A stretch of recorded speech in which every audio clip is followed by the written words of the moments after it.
buddy, put that thing back in its holster. We haven't gone anywhere. I don't understand. Check out the MichaelDukesShow.com for information on how to get access to the podcast. Welcome to the party, pal.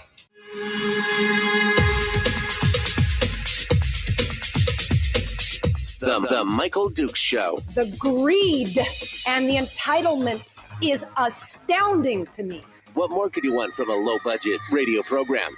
This is a dumpster fire. That was just BS. It is time to get a new perspective. We know just what you need, and we've got just the cure. Open wide and prepare for a steaming hot cup of freedom. I just don't fathom it. The Michael Dukes Show, streaming live across the world. Live around the world on the interwebs at michaeldukeshow.com and across the state of Alaska on this, your favorite radio station and or FM translator. Good morning, my friends. Welcome to Tuesday. That's what it was. Oh, man. That was the best decision I've made in years for a variety of reasons. Taking yesterday off, coming back from Fairbanks. Mostly because I went down there to run a show and came back with a brand new dog. So that was like a whole, man, I'll tell you what, it was interesting stuff. He's behind me here on the floor of the studio hanging out with me this morning. So it's been an interesting day, and I'm excited about it. So anyway, here we are in first day of my week, a Tuesday, and that means the weekly top three. Brad Keithley from Alaskans for Sustainable Budgets is waiting in the wings. We've got Chris Story, who's going to be joining us in hour two. And there's just a lot of stuff going on. So I think we should just get started with it. I hope your weekend was great. Normally I get a chance on Monday to kind of recap how you guys all did. But since we're right into it, let's just get things going. We got a lot of stuff to cover in the weekly top three today.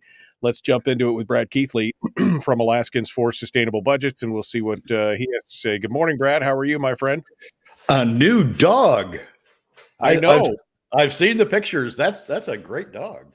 Yeah, no, it was just one of those things where, I lost Ruger about 2 years ago, and I've been thinking, I one day. And it just so happened that the stars all aligned, and a friend of mine happened to have a Boston Terrier, which is my dog of choice, and it was just getting to be too much with the dogs that they had and the kids and the time frame. And next thing you know, I'm a new dog dad. So anyway, it's been exciting here the last day or so. So.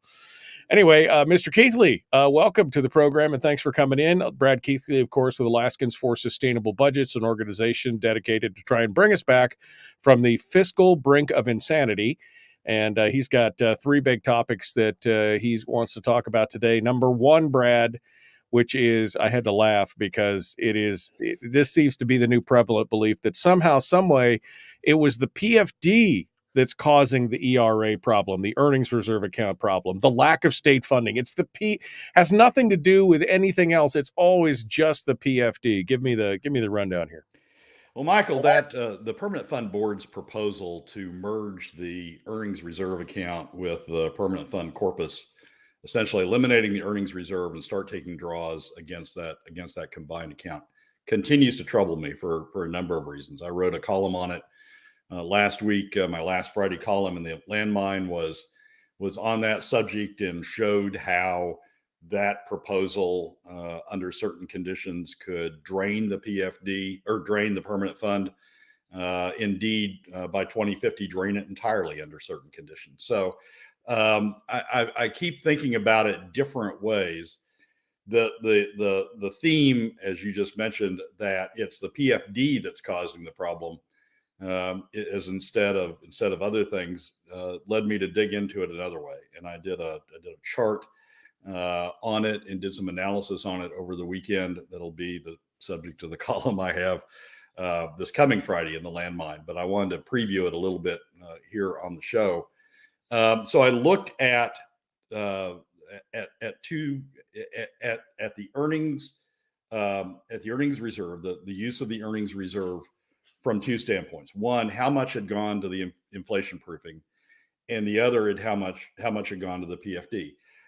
Both of those statutes, both the inflation proofing payment and the permanent fund dividend are provided by statutes. They're provided in the same section of the Alaska Code. They are parallel, essentially, in their operation. The instructions to the legislature, or the instructions of how you administer those, are the same. You're supposed to draw a certain amount for inflation proofing, and you're supposed to draw a certain amount for the PFD, and they're both supposed to come from the earnings reserve account, and that's how the statute's set up to operate. So I looked at, since 2017, since the legislature started cutting the PFD, underfunding the PFD, I looked at how those two statutes have been treated, and the results even surprised me a little bit. I hadn't really thought through all this before.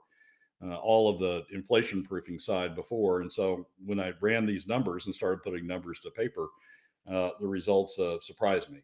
Over that period from 2017 through 2023, the statutory inflation proofing payments should have been $10 billion. $10 billion. That's what the statutes provided for. If you apply the statute related to inflation proofing, that's what it says.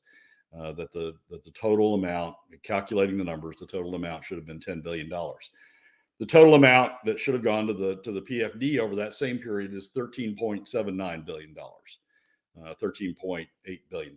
Okay, so those are the statutory amounts that should have been paid. On the inflation proofing side, of the $10 billion that should have been paid out of the earnings reserve to the inflation proofing, the legislature actually paid out $14 billion, about $4 billion more than required by the statute. And they did that. If you've got the chart, we can throw it up while I'm explaining it. Let me pull it up. They did that by two $4 billion ad hoc draws from the earnings reserve, one in FY20 and the other in FY22. They did that by two ad hoc draws, $4 billion each, $8 billion. And that has resulted in overpaying the inflation proofing during that period by $4 billion. On the statutory PFD side, the amount that should have been paid is $13.8 billion. Of that, the legislature's only paid $7 billion, underpaying the statutory PFD by $6.75 billion. That's money that should have been pulled from the earnings reserve to go to the permanent fund dividend, that didn't get pulled. They got left in the earnings reserve, and that's the same amount that got pulled over to government instead, got taxed out of the PFD and got paid out of government. So government was overpaid by $6.75 billion from the earnings reserve account. Inflation proofing was overpaid by $3.86 billion, $4 billion from the account. And there we go. That's the chart. So the amount on the inflation proofing is on the left-hand side. The $10 billion that should have gone to the statutory PFD over the years 2017 to 2023 is in the left-hand column. The amount appropriated annually, and then those two ad hoc draws, special charges to the ERA are for the inflation proofing are in the next two columns, and the total is $13.9 billion, $14 billion, an overpayment of $3.9 billion, 38% overpayment, overpull from the ERA for inflation proofing over that period of time. And then the PFDs on the right-hand side, the statutory amounts that should have gone to the PFD, $13.8 billion, the amount that was appropriated, the single ad hoc addition to it, the energy rebate in FY23 of $420 million. Total of $7 billion has gone to the PFD. an underpayment to the PFD of $6.75 billion, an underpayment of roughly 50%. Roughly 50% of the statutory PFD has been paid over that period. So you look at those numbers and you sit there going, okay, what's the reason for what's going on with the ERA? If the ERA is being overdrawn, and this is the Permanent Fund Board's story, that the ERA is being overdrawn and that it's in danger of running out of funds. And as a result, now we need to consolidate it with the permanent fund corpus so we can take the draw from the two combined amounts. If the ERA is being overdrawn such that we have this problem, what's causing it? Well, it sure as heck isn't the PFD, which has been underpaid by $6.75 billion from 2017 through 2023, underpaid by roughly 50%. It's the inflation. It's the amount that went to government, that 6.75 that went to government, plus that overpayment that went to government, plus the $4 billion, the roughly $4 billion, $3.86 billion that's been overpaid to inflation proofing during that period. Inflation proofing isn't in danger.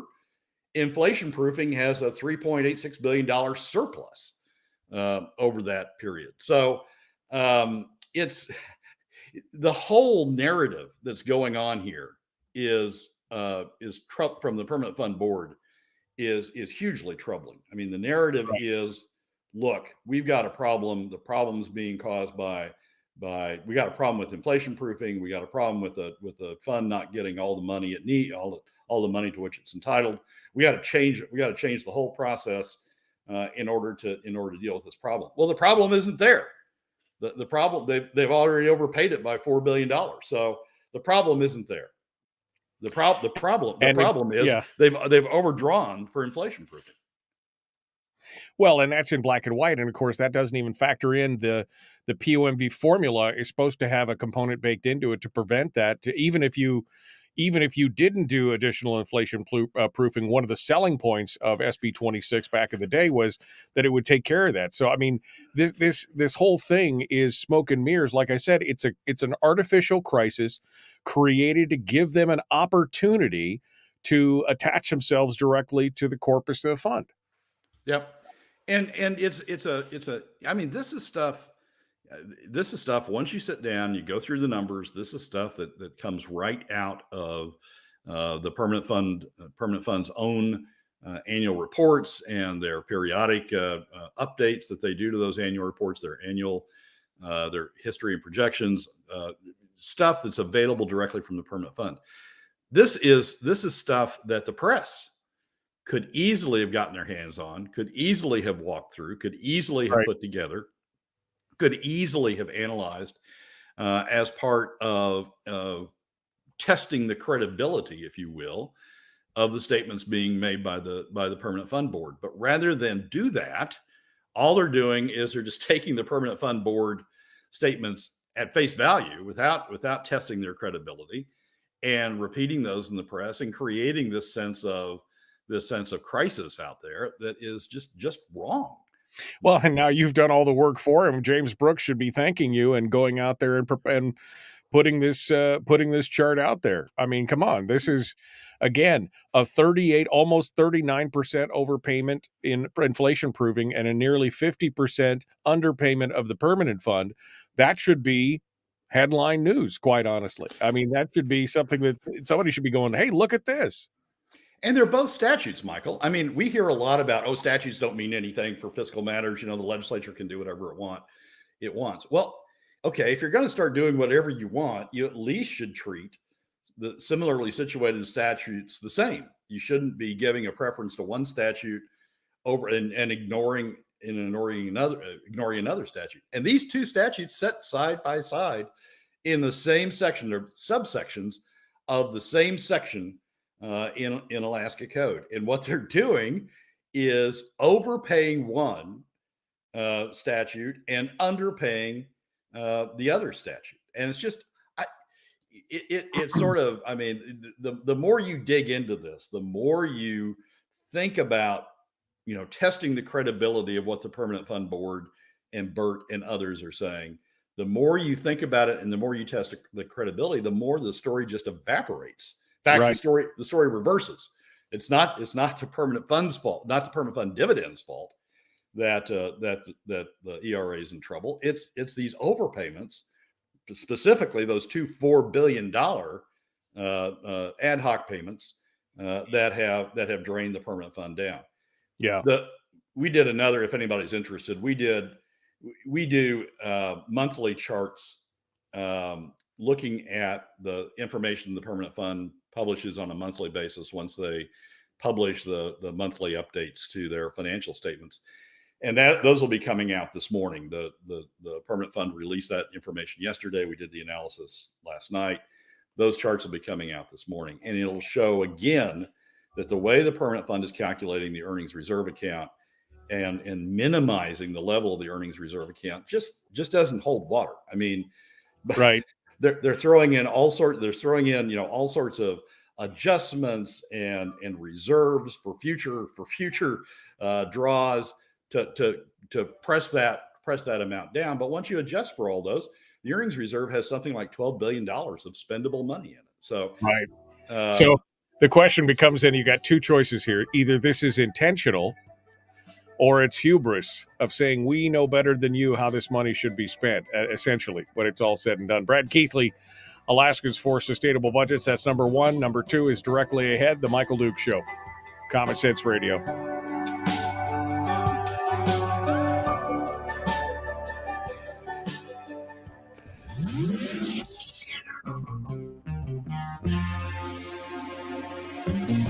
Listened to by more staffers in Juneau than any other show, because their bosses told them to. And after what they just heard, oh man, they're going to be pissed. You're a bad, bad man. The Michael Duke Show.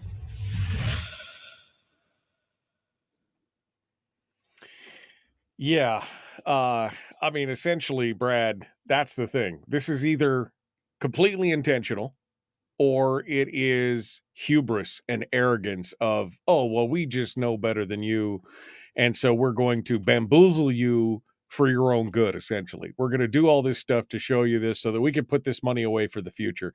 That's kind of how I look at this. They're trying to create a case for constitutionalizing one of the statutes, the inflation proofing statute, and not constitutionalizing the other, the permanent fund statute. And the narrative that they've come up with is, the permanent fund's the permanent fund's causing all these, the permanent fund dividends causing all these problems. And so we need to ignore it, and we need to constitutionalize the inflation proofing because that's the good use of the money. And the argument is, look, it's all about future Alaskans. Well, guess what? You're overpaying future Alaskans at the expense of current Alaskans. I get that you want to protect future Alaskans, but you're overpaying into the account that protects future Alaskans, and you're underpaying. You're taking it out of the hides of current Alaskans, specifically middle and lower income Alaska families. So they want to get a narrative, and they're creating this narrative, but the facts don't. When you test the credibility of the narrative, the facts just don't support the numbers. The permanent fund's own numbers don't support the narrative. And last week I talked about, I think this builds a case. This adds to the case for sunsetting the current permanent fund board because it's become too politicized, and reestablishing a new permanent fund board, a much more professional, much less politicized permanent fund board going forward. I kept that theme going for those that want to, see how that sort of plays out. I kept that theme going in the column I did last week for the landmine. And I'm going to keep it going, I just don't trust them anymore. I mean, they're manipulating numbers to fit a narrative, to fit a narrative. Well, when you take, and just to break it down for the simple folks like me in the back, when you say, here's how much we have in the account now, and here's what our current spend is. Oh, by the way, here's what our future spend is, without putting in the future deposits. That's like saying, if you keep paying your rent, with what you have in your account right now, you're going to be out of money in 3 months. Not counting the fact that your paycheck is going to go into the account every month for the next 3 months. That's essentially what they're doing, right? I mean, am I simplifying that well enough? Yeah, you are. You are. It's exactly right. They're in the reports they do, these monthly reports of the status of the accounts. That's exactly what they're doing with the ERA. They're taking out a full year's. They're taking out a full year's Expenditures. POMV draw, and then they're taking out next year's. It's not just a full year of this year. Well, so it's 3 months of revenue. Currently, it's 3 months of revenue, a full, and then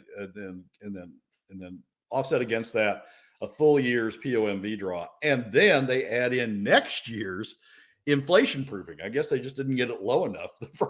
With the first adjustment, Right. first misadjustment, they added in the second misadjustment, and it's just. I mean, not even LB&A buys that. LB&A, Alexi wrote a note. One of LB&A's notes earlier this year says, we don't account for what's going on in the permanent fund the same way that the permanent fund board does. That the permanent fund is publishing these numbers because they'd be thrown out of every accounting house in the country if they did it that way. I mean, essentially. This is all BS, is essentially what it is. They're trying to craft a narrative using these numbers, and it's all just voodoo economics. It's just all sorcery of saying we pick magical numbers out of the sky. We don't account for deposits, but we count for withdrawals and expenditures. There you go. I mean, that's the thing, right? Yep, that's a big piece of it. That's a big piece of it on these monthly numbers. Exactly right. All right, Brad Keithley, Alaskans for Sustainable Budgets. Our guest, we're going on to number 2. Ready to jump into this. Number 2 is going to be about job creation. Let's get to it. Please like and share, like and follow. Let's do all those. Let's do all that stuff. Here we go. Getting to it. The Michael Duke Show.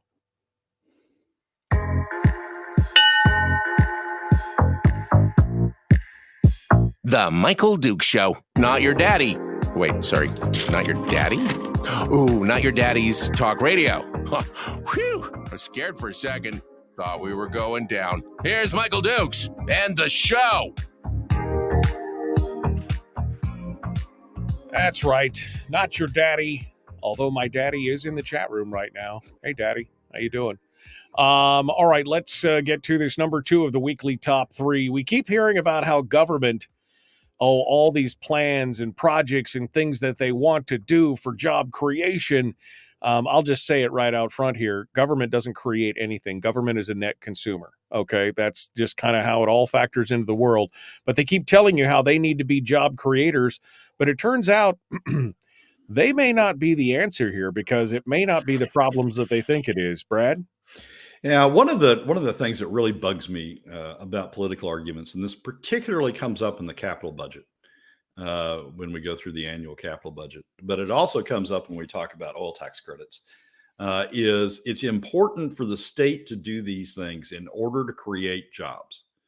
That we need a capital budget in order to create all these construction jobs. We need to have oil tax credits because we need all these North Slope jobs. And those aren't the only reasons they give, but those are a big part of the emotionalism that goes on behind these arguments. It also shows up occasionally in the operating budget. It showed up in the statewide budget as well when we were talking about a few years ago when we were talking about oil tax credits and eliminating oil tax credits. But it shows up mostly in the capital budget. It's always about jobs. We need jobs. Government has to spend in order to create these jobs.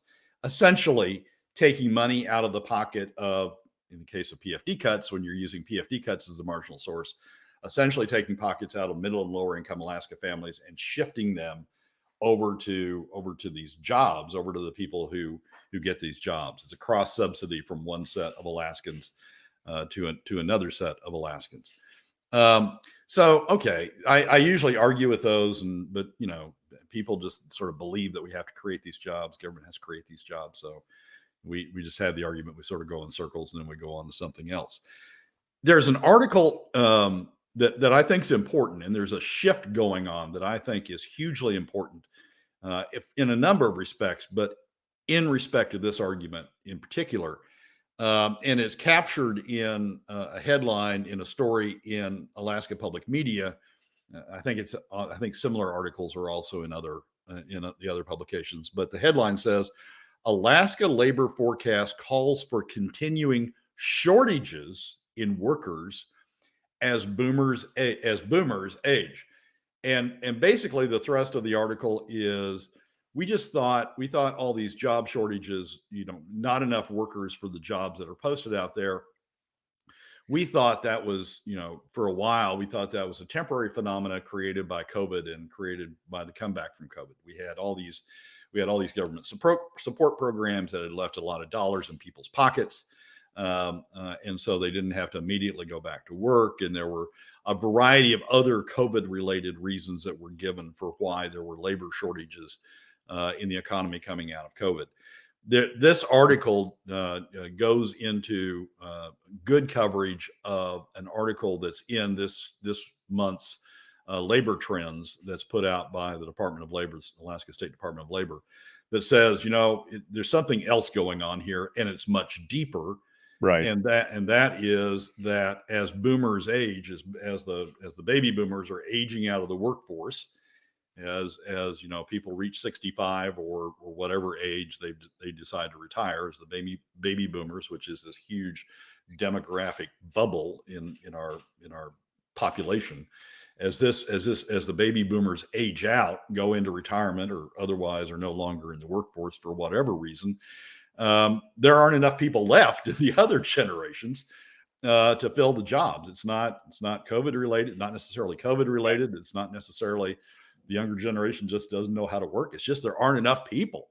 Right. Although COVID did add to that because it caused many of the baby boomers to retire early, right? They reassessed their priorities and said, do I really want to participate in this madness, or is now the time to pull the ripcord?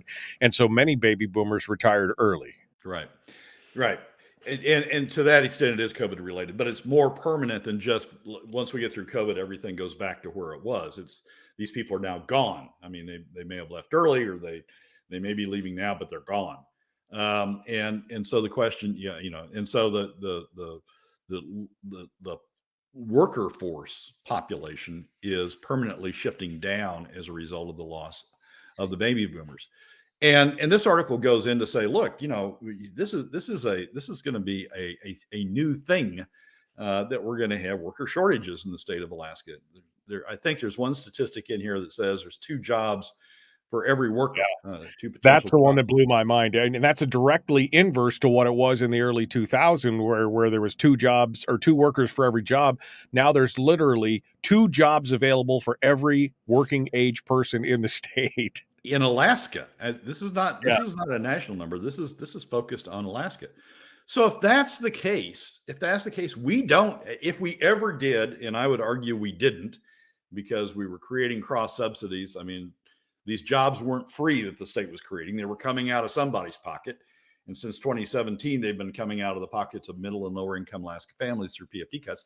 If we ever needed government to be creating jobs, that's gone. I mean, we now have too many jobs in the private workforce, the private and public workforce combined. We have too many jobs for the number of workers we have out there. We don't need to be creating additional jobs on top of that, because we're just exacerbating the problem. We're exacerbating the shortfall in workers in the private economy.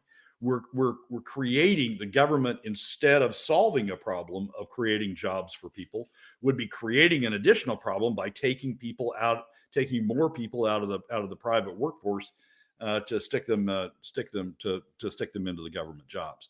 So I think this whole argument that we hear regularly about, it's important to create jobs, that we've got to have a capital budget to create jobs. We've got to have oil taxes to create oil tax credits, in part to create jobs. We've got to have this program or that program in part to create jobs. I think that's gone.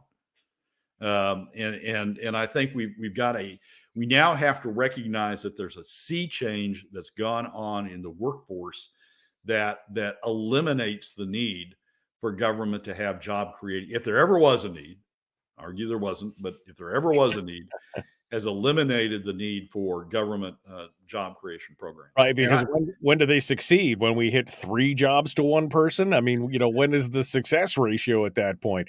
And again, I think Donna hits it hard. Donna Arduin makes the comment. She goes, that argument is almost as bad as saying adding more government regulations creates jobs, regulator jobs. I mean, is that what we want?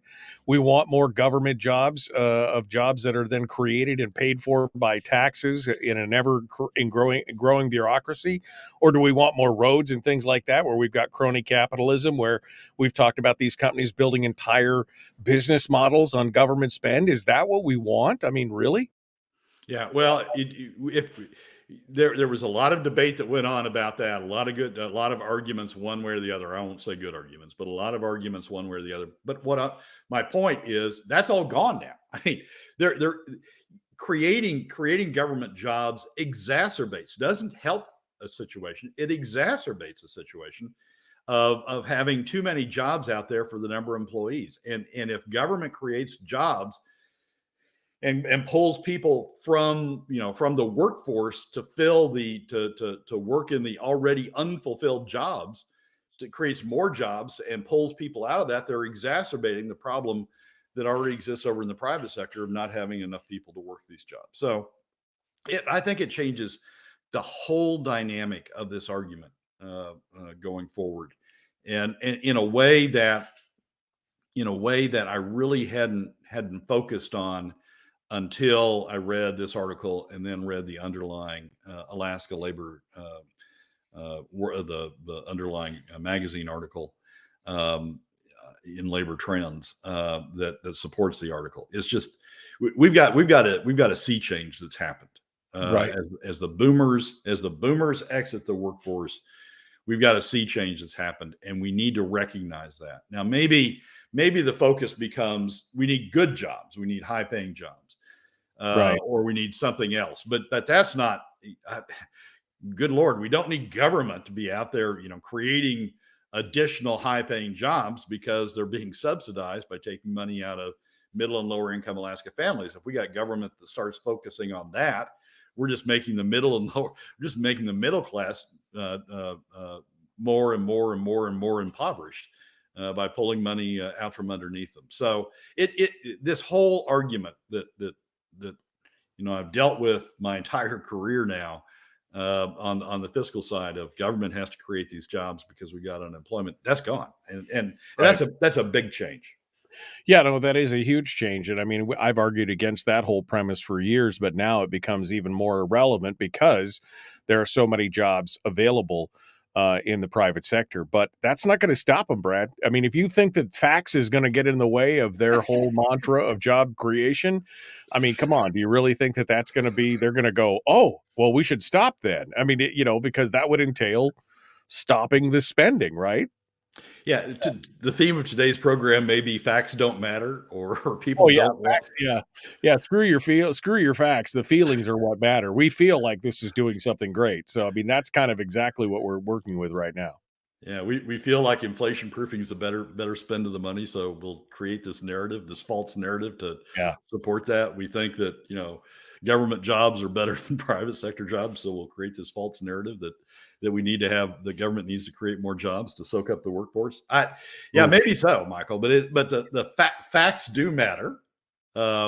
Facts matter on the inflation proofing issue, on the proposed consolidation of the earnings reserve and the corpus. Facts matter there. Facts matter here. And the facts are we've now got more jobs than we've got people, and we don't need government adding to the problem by creating more. Yeah. No, I'm with you 100%. Again, all these facts, Brad, they're just so painful. Nobody's going to listen to them. All right. Give me a tease for number 3 here.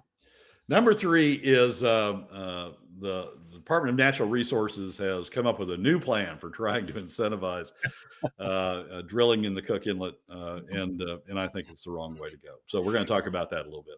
Oh, man. All right, we got to go. The Michael Duke Show, common sense, liberty-based, free-thinking radio. We return with more.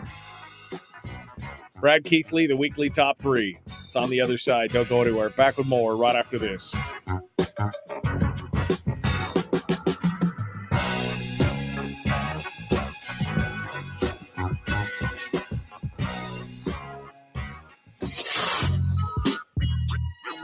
is that?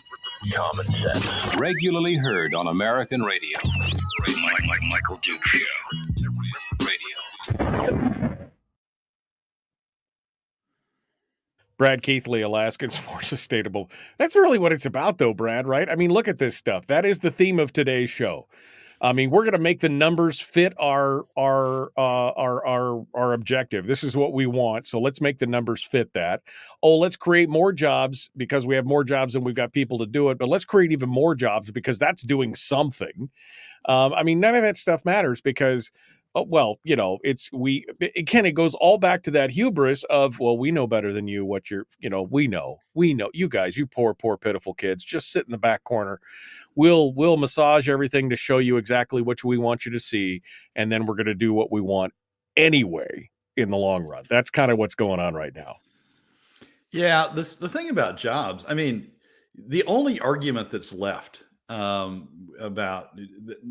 for people that want to create, you know, jobs, we need to pass a big capital budget because we need to have jobs. We need to pass, you know, old tax credits because we need jobs on the North Slope. So we need to subsidize the creation of those jobs out there by taking money out of the hands of middle and lower income Alaska families. The only thing that's left is basically, from a legislator standpoint, we need to create these jobs because I want you to be dependent on me. I want you to have to, you know, thank me. I want you to have to, you know, kowtow to me because I want to be the one that controls your job as opposed to the private sector out there. So I'm gonna continue to create jobs because I want you dependent on me. I don't care if it exacerbates the problem in the private sector because I want you dependent on me. Well, and we're disconnected from the private sector too, on top of that, right? I mean, on top of everything else, we're disconnected from the private sector. So what does it matter? And what you're talking about is exactly what Brian says here. You mean it pulls people from productive jobs to work in government positions? That's exactly what we're talking about. And remember, I mean, the whole premise of this, and you have to understand it from an intellectual standpoint, and I think Brad agrees with me on this, when you look at it in the long run, government is a net consumer. They do not produce anything. Now, they regulate, they do some other things, but there is no production. Only the private sector, only the free market is a producer. It creates something from nothing. It creates wealth. Government consumes those things, and it may spread the wealth, but it does not produce anything. Am I wrong, Brad? No, you're not wrong. I would change Brian's statement, which you just pulled. I would thank you. I would change Brian's statement in one regard. Pulls people from productive jobs to work in I would say pseudo government positions, because what Click would tell you, for example, is all the construction budget goes to private contractors, and that those private contractors hire people to do the construction jobs that are funded by the capital budget. So he would say it's helping out the private economy by creating all these private contractor jobs. But it's pseudo government jobs, right? It's funded by government. The only reason those jobs exist in that way is because government funded them. So even though they're in the private sector, they're pseudo government jobs. Right. And sometimes, you know, I'm not talking about, sometimes the argument is, look, we need more government employees because we've got we got spare people laying around. Sometimes, you know, better put, that is the argument some people make. But the argument that I usually hear up here is, oh, we need more people working on these pseudo government on these government projects. They may be in the private sector, but we need more people working on these government projects. So we need to pull money out of middle and lower income Alaska families through PFD cuts to fund these government projects to employ these people. That's the problem. It's not just we need more government employees. It's we need more government directed money that controls the private sector. And so what Click wants is he wants people in the construction industry to say, oh, Click, you created my job. Thank you very much. And you know, I'm going to vote for you because you create jobs for me. That's what's really going on here. So my point is, we don't need to do that anymore. The private sector is creating enough jobs, too many jobs. Thank you very much. on its own. It doesn't need that additional stimulus of government contracts out there to create even more jobs. And all it does is create more government dependency again, because you have whole businesses that are basing their entire business model on that government spend. So it creates more government dependency. And you're right. I think it then does become about power. Oh, look at me. You have to come to me to ask for that money. And that is a very dangerous road to hoe. Let's put it that way.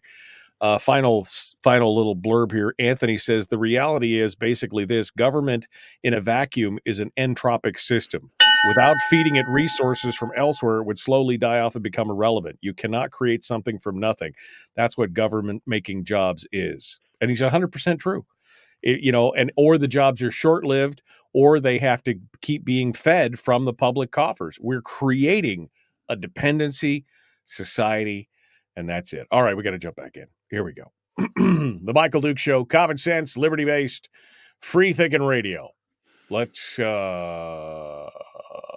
this. Here we go.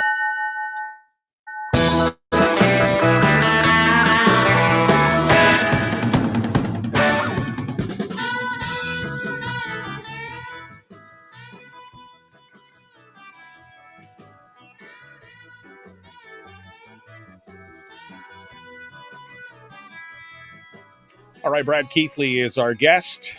Alaskans for Sustainable Budgets, the weekly top 3. This is the third segment, and that means we're on to number 3. Brad, you've been talking about this for a while, Cook Inlet oil and gas. What can we do? There's been a whole bunch of ideas thrown at the wall. Each one seems to be worse than the other. And now we've got a new one, which is, we'll just, basically give them the lease royalty-free, and that'll drive them to the market. Give me your thoughts on this. So DNR has proposed a new lease form for the next Cook Inlet lease sale. The headlines of the article in the Alaska Beacon and now being picked up by other publications. I saw it in the ADN yesterday or this morning.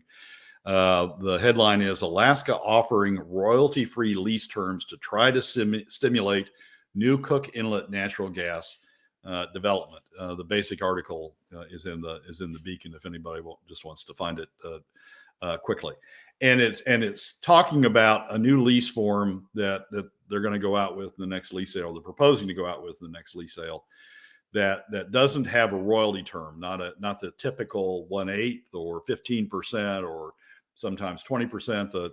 Not the typical royalty term. The royalty term will be a net what's called a net profits interest royalty. And basically that royalty term is government will share in any profits at a certain percentage. Government will share in any profits produced from any fines and any production from the lease.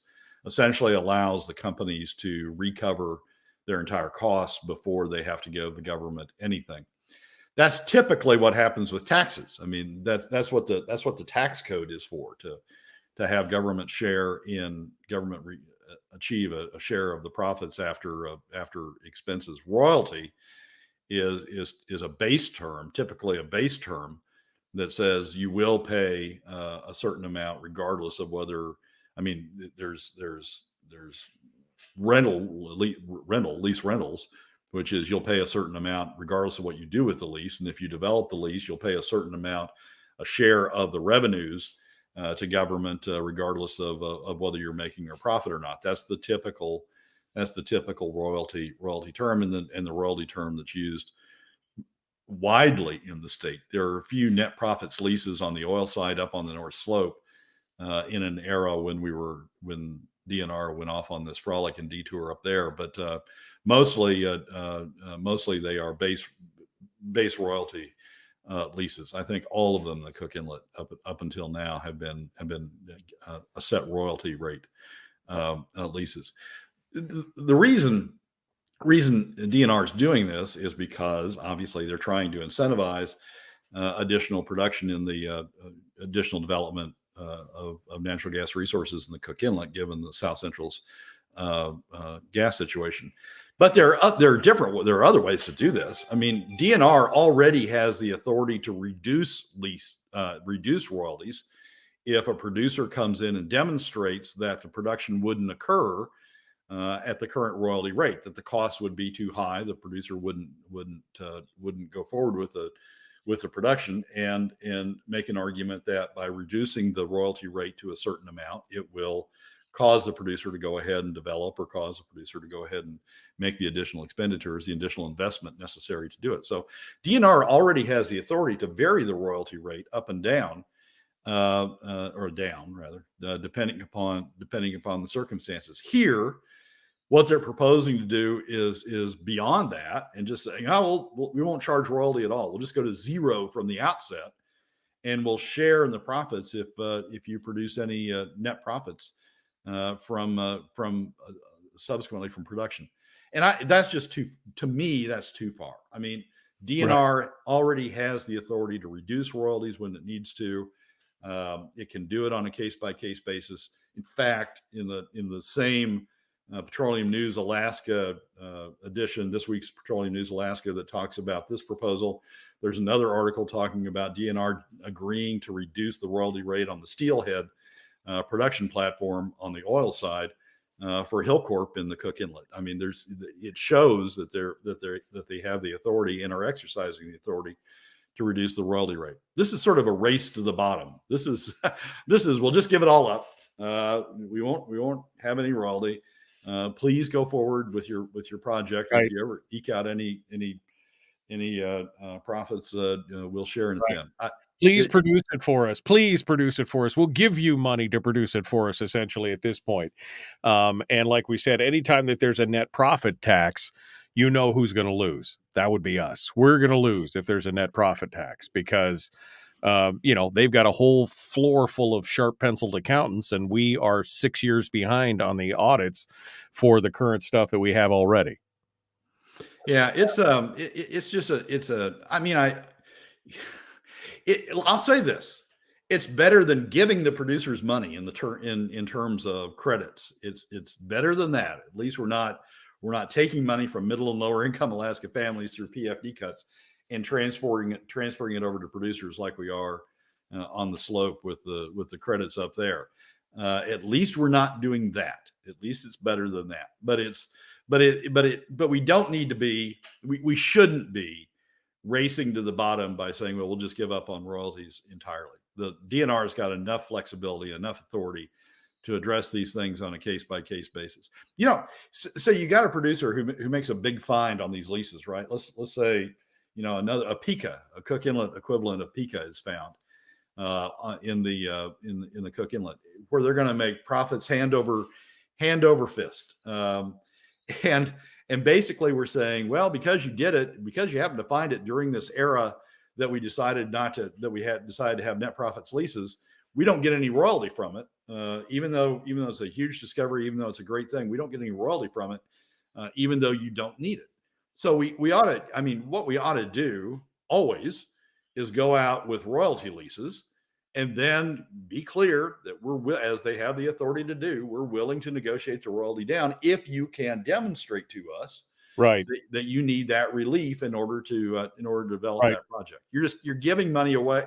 You're giving money away to people who don't need it in order to attract people who do need it. But you've got the existing authority to deal with those people who do need it anyway, without giving money away to the people who don't need it. Yeah, and of course, I couldn't find anything in this article talking about this proposal for a no royalty. There's no sunset on it. It's like, as long as you have the lease, there's no the first 5 years, the first 10 years. Once we hit a specific area, then it changes.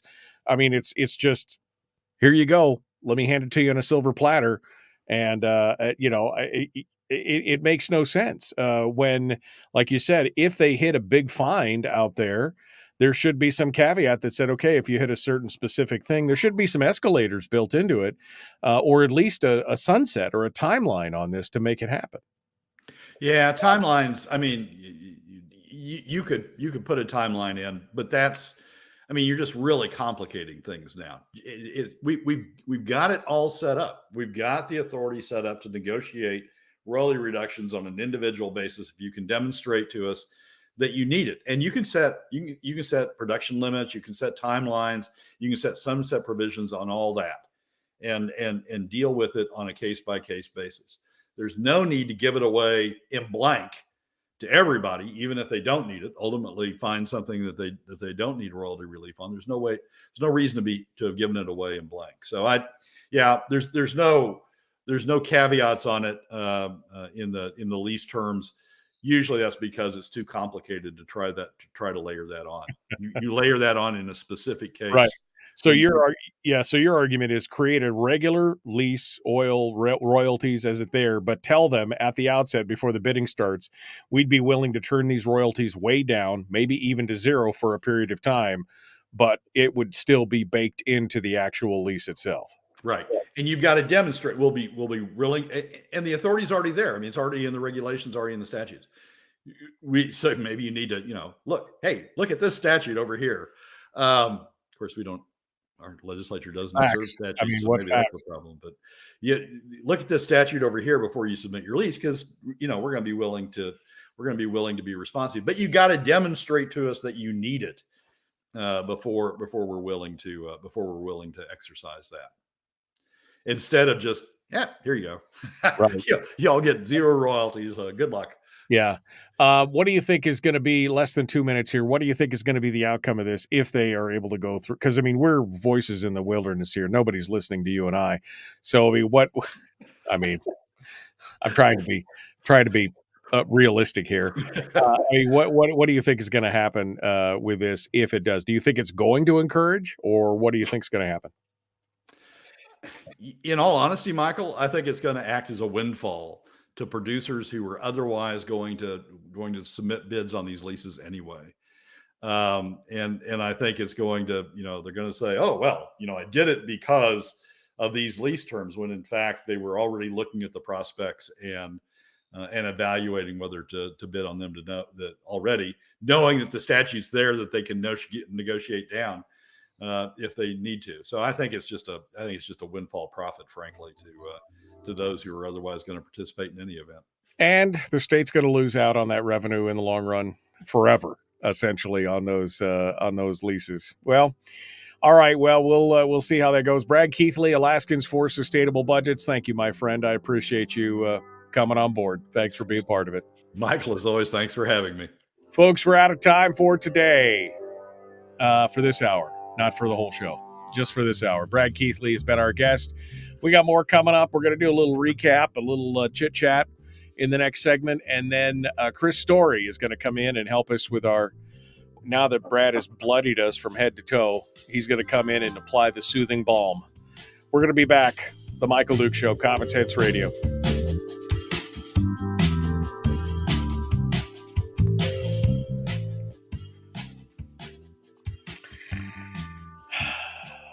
I mean, why aren't we in charge, Brad? I mean, that's, why are we in charge? I mean, we could fix all this. It makes no sense what's going on right now with all the stuff that's happening. Michael, we thought not that we were going to be in charge, but we thought we were going to have a governor. I mean, all this stuff goes back to the governor, right? Yes. The permanent fund board is unlike other permanent fund boards who have been appointed in part by prior governors and the current governor. This permanent fund board now, because Dunleavy's in his second term, has been appointed entirely by the current governor. The arguments that some make about big capital projects, that the governor has the veto pen. He can say, "Look, we're not going to spend that money. It no longer makes sense." To create jobs, right? Yeah, create jobs. And now DNR. I mean, DNR is run by a gubernatorial appointee. The commissioner of the Department of Natural Resources is the commissioner of the Department of Natural Resources that's going out with this stuff. So, not that we were going to be in charge, but we thought we had somebody who was consistent with the way we think, who is in charge, who was elected, 6 years ago or 5 years ago, and was reelected 1 year ago. But it's not turning out that way. It's turning out to be a different administration than I think we thought we were getting.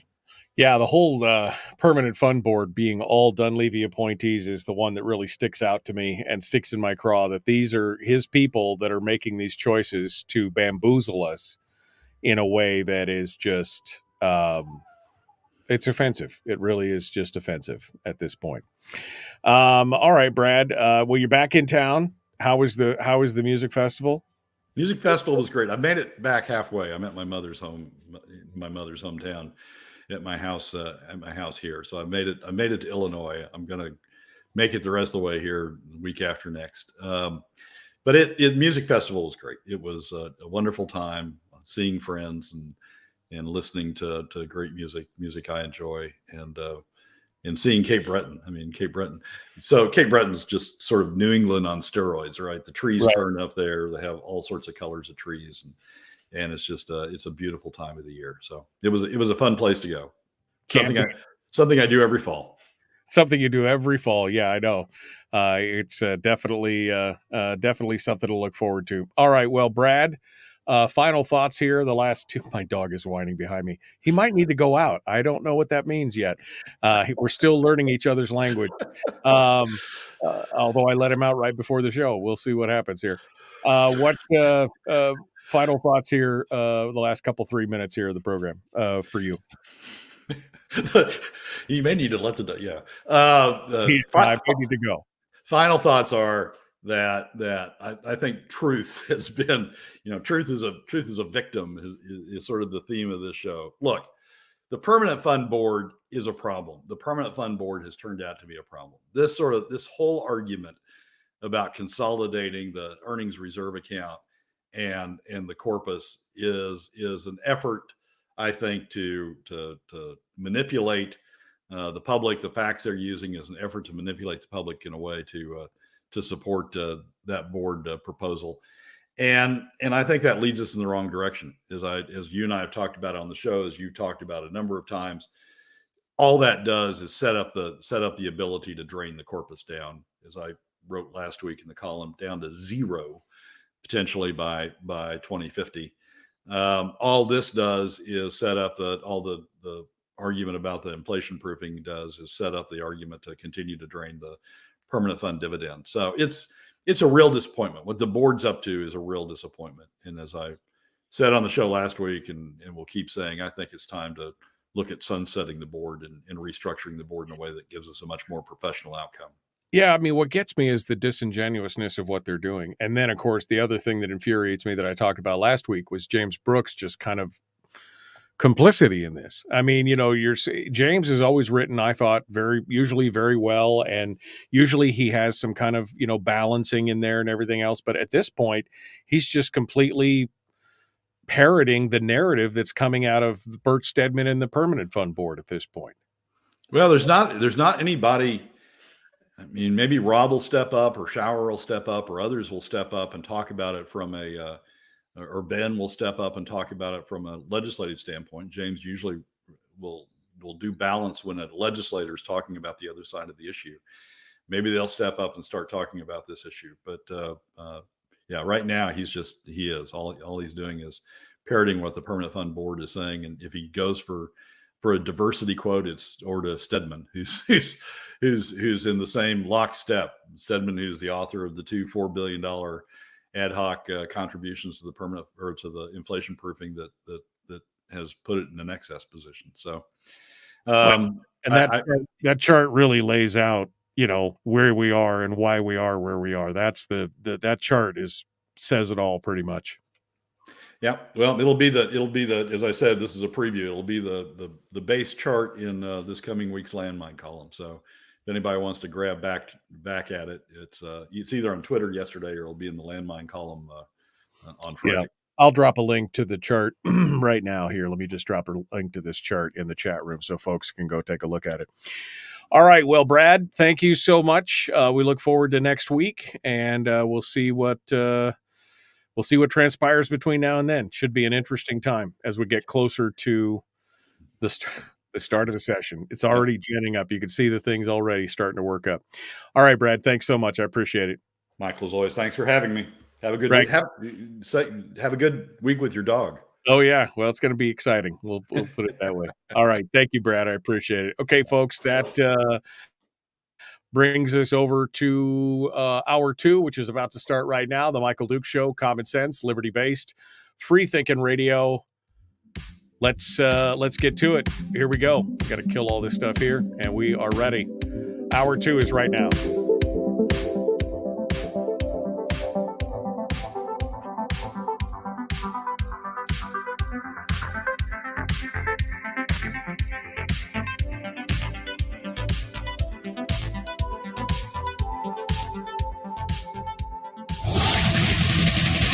Whoa, buddy. Put that thing back in its holster. We haven't gone anywhere. I don't understand. Check out the MichaelDukesShow.com for information on how to get access to the podcast. Welcome to the party, pal.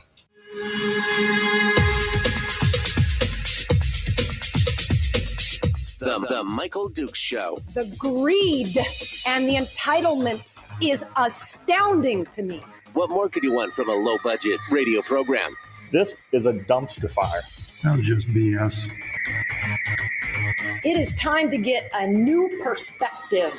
We know just what you need, and we've got just the cure. Open wide and prepare for a steaming hot cup of freedom. I just don't fathom it. The Michael Dukes Show, streaming live across the world. Yep, live around the world on the internet at MichaelDukesShow.com and across the state of Alaska. This is your favorite radio station and or FM translator. Hello and good morning to you. Welcome to Hour 2 of the big radio show. It is the Michael Dukes Show, and it is the Tuesday edition of the program. We just finished up with Brad Keithley from Alaskans for Sustainable Budgets, who comes on board every week to give us the weekly top 3, his 3 big items that he sees going on in state government for that week.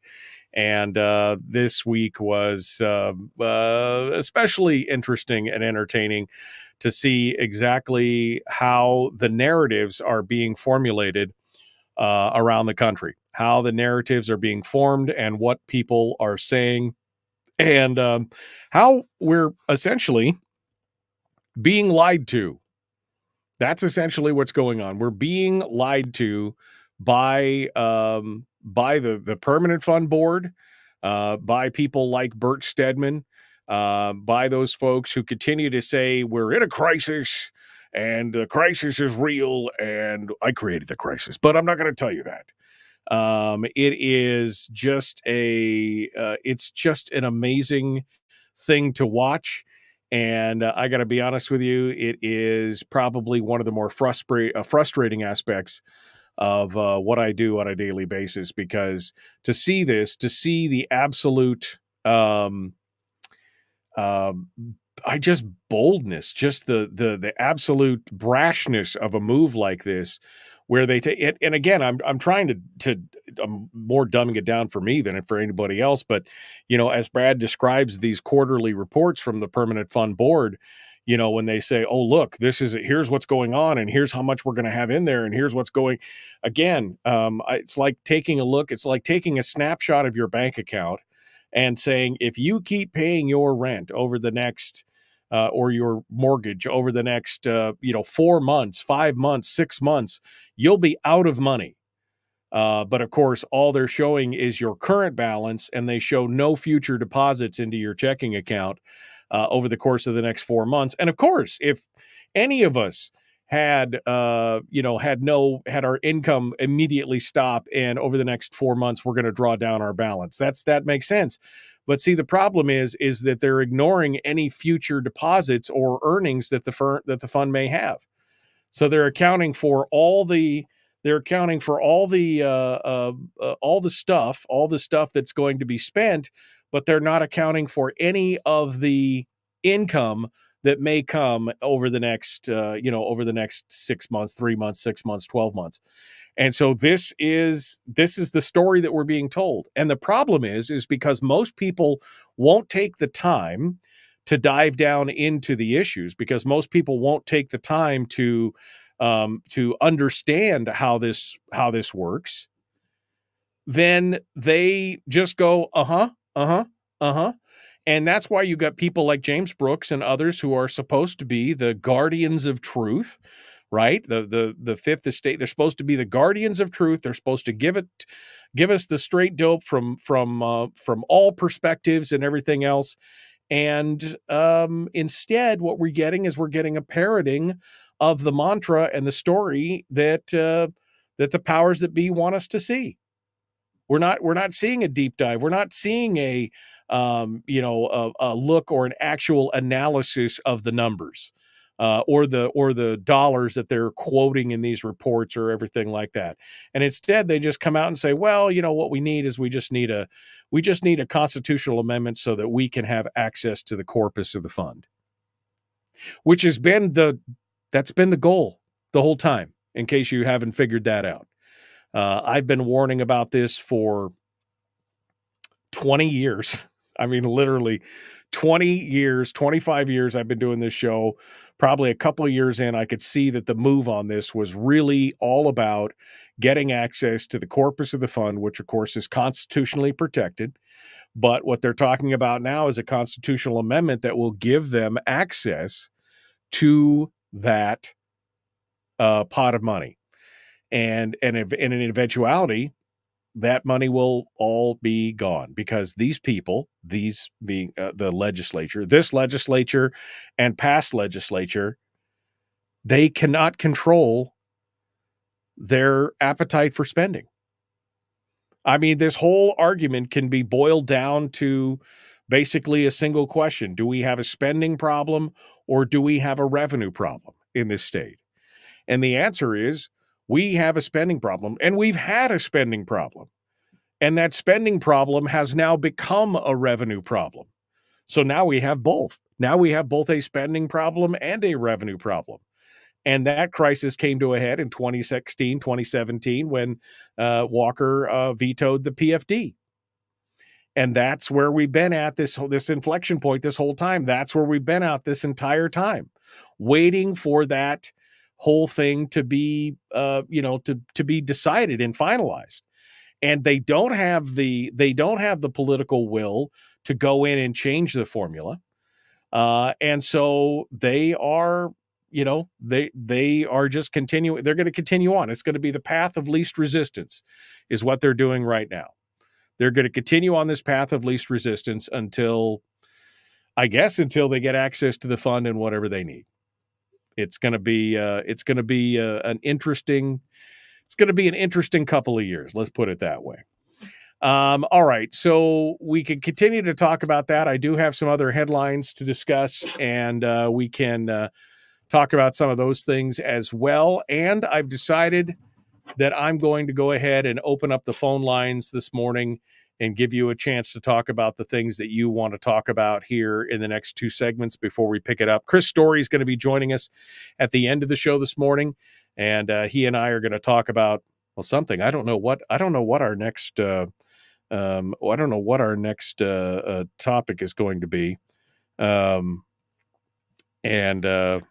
we'll do it. This is a good question. This is a question I didn't see before, and I apologize. Why does Brad think the Permanent Fund Board is doing Bert Stedman's bidding? Well, that's a good question. I think that's a legitimate, good question. Why do you think that they're doing Brad's bidding? I don't know. I personally don't know at this point. Is there something in it for somebody else? I've heard all kinds of whispers and rumors over the last 2 years about some of the things that the senator from Sitka has been involved in that may benefit him or his family in the long run, but I've never had any real things pointed out or proof, so to speak. But maybe there's something in there. I don't know. I just don't know. Just don't know. All right. So we're going to continue on here and see what you guys have to say. So let me open up the phone lines. 907-433-3150. 907-433-3150. If you'd like to sound off, we'd love to hear what you have to say this morning. And give us your thoughts on what's going on. Some spooky stuff took place this weekend, and it wasn't here, but it does affect us in the long run, and is a little bit of a little spooky for those of you who do a lot of traveling. An off-duty Alaska Airlines pilot was taking a ride on Sunday on a flight out of Everett, Washington, And he apparently attempted to shut down the engines in flight and had to be subdued by the pilot and the co-pilot. It was a Horizon Air flight, and it was going from Everett to San Francisco. It ended up being diverted to Portland, where it landed safely. The Alaska Airlines pilot, who was riding in a deadhead flight on a jump seat on the flight deck, was arrested and jailed on suspicion of 82 counts of it. I'm sorry, I didn't mean to laugh, but I'm just thinking 82 counts of attempted murder and other crimes. Alaska Airlines pilot Joseph Emerson, 44, was arrested by the Port of Portland police and booked into jail on 4 a.m. Monday. He's expected to be arraigned today in Portland. He's a California resident with ties to Seattle. He's been a commercial pilot since 2001 and has flown with Alaska Airlines since 2016. The authorities really didn't have anything to say as to what exactly happened, but there were, of course, logs of the flight recorder, and there's a whole community of people out there who do nothing but monitor the airwaves for pilot to tower communications and everything. It's amazing. It's absolutely amazing. In an audio recording of the exchange, one crew member briefed an air traffic controller on the situation after the threat was dealt with. And he said, "I'll give you a heads up. We just got a guy that tried to shut the engines down out of the cockpit. It doesn't seem like he's causing any issues at the back. I think he's subdued, but we want law enforcement as soon as we get to the ground." And so they did say that at that point he was that he was a level 4 threat. That's the highest level that indicates a breach of the flight crew and compartment. Of course, he was a pilot, and he was in the jump seat for the flight. So, of course, he was in the cockpit. They said now they've removed him and everything else. No word as to, what the deal was. He tried to shut the engines down by engaging the fire suppression system in the engine. So like it's there in case the engine catches fire, it cuts the fuel line and then releases halon into the engine. So it would have shut the engine off like right now if it had done it. But anyway, interesting situation. But again, all's well that ends well. No reason why he might do that. I mean, if I just have to say, if you're going to go and do something, if you decided that you want to end your own life, why you would try to end the lives of nearly 100 other people at the same time? I mean, I guess that's why we can't understand insanity, because then we would be insane if we could understand insanity. But there you go. We'll see what happens. So just fly the friendly skies. That's the other one. That's not Alaska's. Anyway, definitely a troubling situation there. Also in the news, Vic Fisher, who is a father of Alaskan statehood and one of the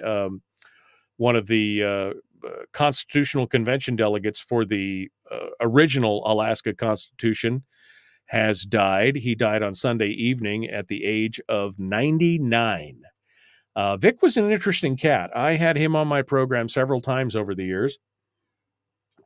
As the last living framer of the Constitution, he was sort of the go-to when it came to what was happening during the framing and what was happening, during those time frames. Didn't always agree with him, but always thought that he was a straight shooter and had a good head on his shoulders. He was elected as a delegate to the Alaska Constitutional Convention in 1955. He was only 31 years old at the time, and he's got quite a history. World War II and everything else. He fought in the big war.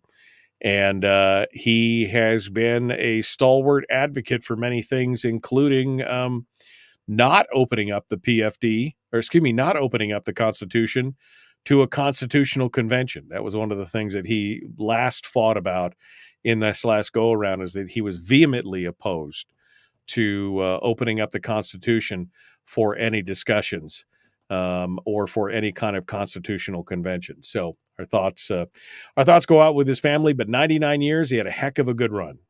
So Vic Fisher has passed away. We've lost a little bit more of history that we may have had in the past.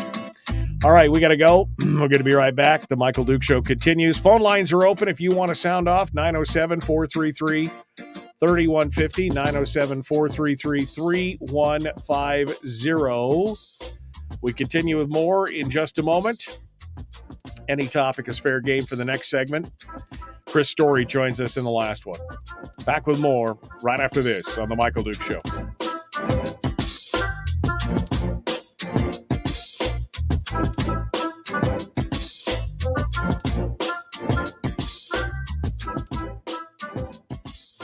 We're broadcasting live through a series of tubes. Allowing all of these entities to provide streaming stuff going on the internet. Well, it's kind of hard to explain. Sorry. Streaming live every weekday morning on Facebook Live and MichaelDukesShow.com. Okay, let me check in with my co-pilot here for a second here because he's been making a little noise. I opened the door for him, but he's back. So hold on a second here. I'll give you a preview.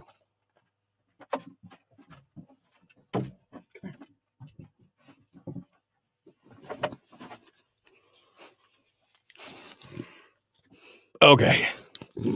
So this is Bosco. What do you say? Oh, yeah. Oh, yeah. This is Bosco. He is my last Boston, Ruger, was about 2/3 this size. This guy is a horse. He is an absolute horse. Aren't you? Aren't you a horse? Yeah. But he's a handsome boy. He just needed a little more attention. Bostons are very, very, very, very much a one-person dog, and they want to be with you all the time. So when they get left at home, they're not happy, are you? Then they get hyper. Oh, who's that? Is that you? Is that you? Yeah. He's a good-looking dog. Oh, I know. Oh, I know. I know. Such a good dog. Yep. So he's just getting used to it, getting used to being in the studio. All right, I'm going to let you down now. Yeah, okay. Good dog. Okay. So, sorry about that. Yep. He is a love. That's it right there. Let me go back up here to see what you guys have been talking about. Terry says, are we surprised we're being lied to? No, I know.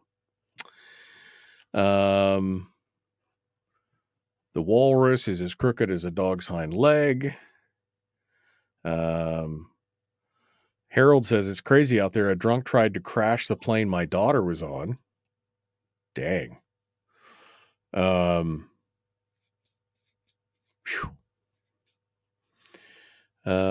All these issues are due to pilot shortages. Okay.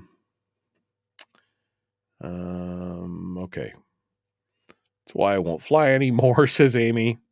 It's a little difficult in Alaska when you kind of have to fly to get anywhere. I mean, I suppose you could take the ferry or whatever, but it just seems like, yeah.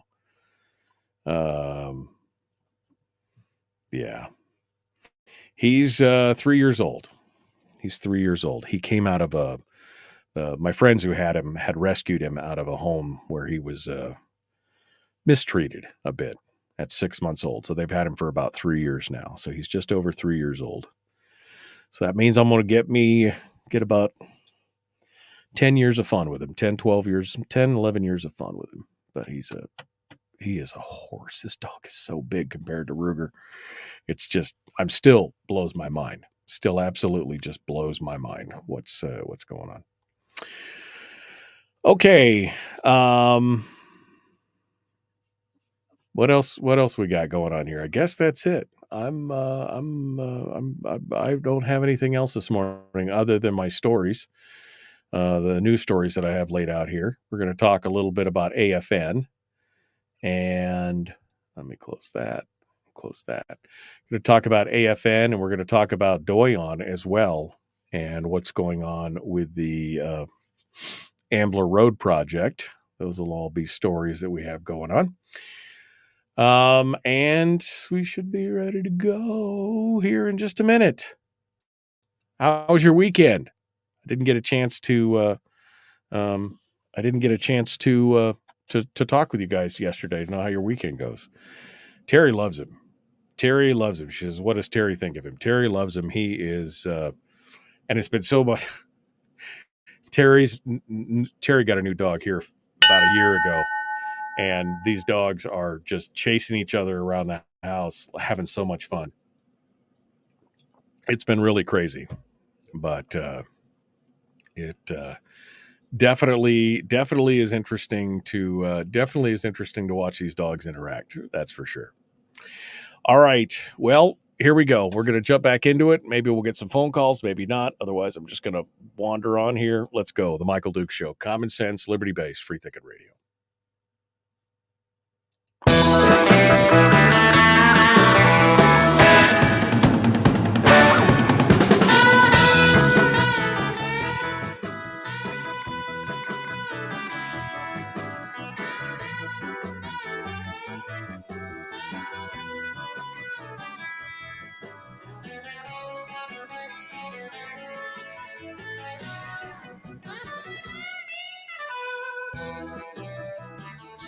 Okay, welcome back to the program.